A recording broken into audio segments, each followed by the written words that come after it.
Thanks for tuning in. Today we're going to be reviewing the Elite Trainer Folding Mat.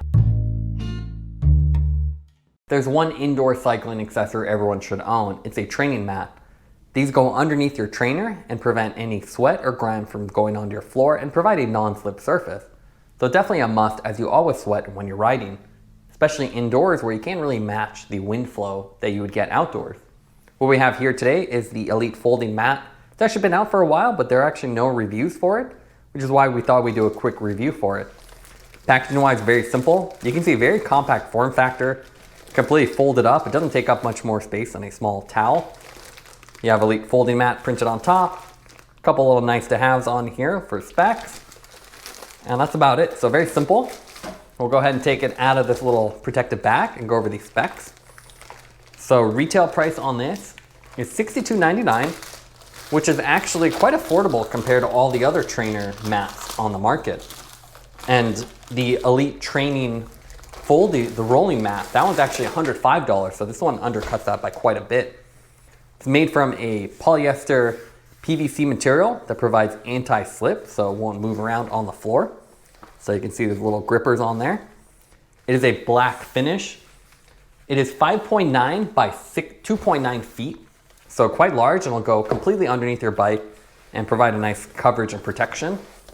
Here again, you can see the anti-slip material on the back side. It is a black finish only, while the other mat that Elite offers is a bright red. You have Elite logo on here. That's about it as far as what comes with it. This is it. You just fold it up when you're not using it, and then unfold it when you do. Now let's take a closer look at the fit and finish of the Elite Folding Mat. What's great about this, it has a foldable design, so unlike a yoga mat which will roll up and still take up quite a bit of space, this folds up into little small squares, so it's very portable.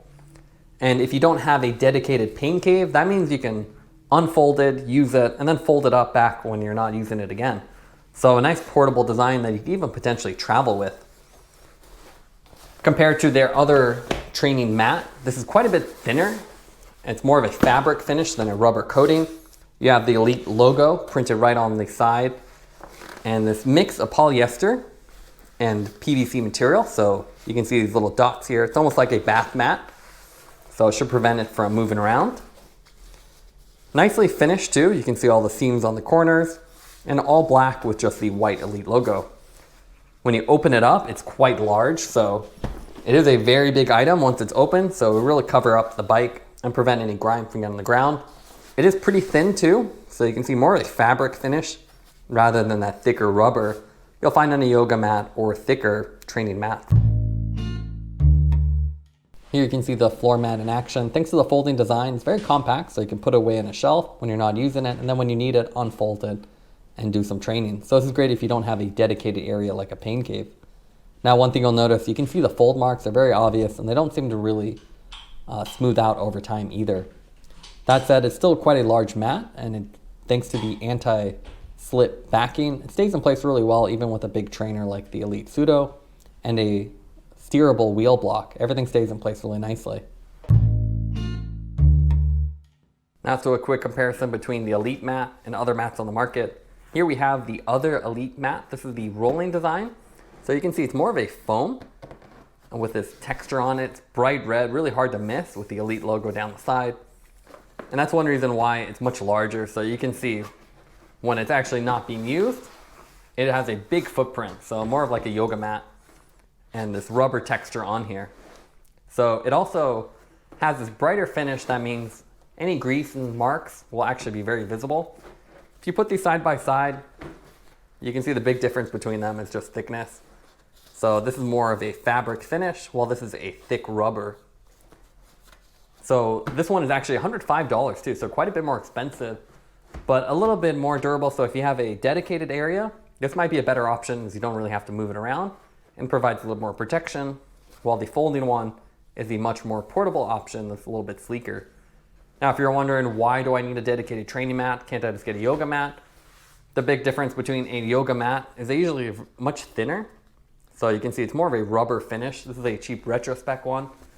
And you can see this is just a yoga mat that we have used on the trainer, but it easily gets damaged because it's not really designed. It doesn't have the durability of this thicker finish. So it kind of collapses, and it's meant for your body weight, not a full bike weight. So that's why a dedicated training mat is a good option and something you can get a lot of mileage out of. Now let's go over the pros and cons for the folding mat. What we like about it is that it has a portable design. The thin fabric folds up really compact, so if you don't have a dedicated space, you can easily unfold it and then store it somewhere else. It also has black color, which really hides all the grease marks, and the anti-slip backing holds the mat in place well. So even if you have a steering block, everything stays in place. Some of the cons for the mat is the fact that you do have visible fold marks, which are a little bit unsightly, and it doesn't feel quite as durable as rollable mats, which have a thicker foam construction. Taking everything into account would give the folding mat a 9.0 out of 10. It's a nice compact folding training mat. Thanks for watching this review. Don't forget to like and subscribe. You can see more content from us on our website at thesweetcyclist.com, as well as follow us on Instagram at thesweetcyclist. This is Sweet Cyclist reminding you to enjoy the ride.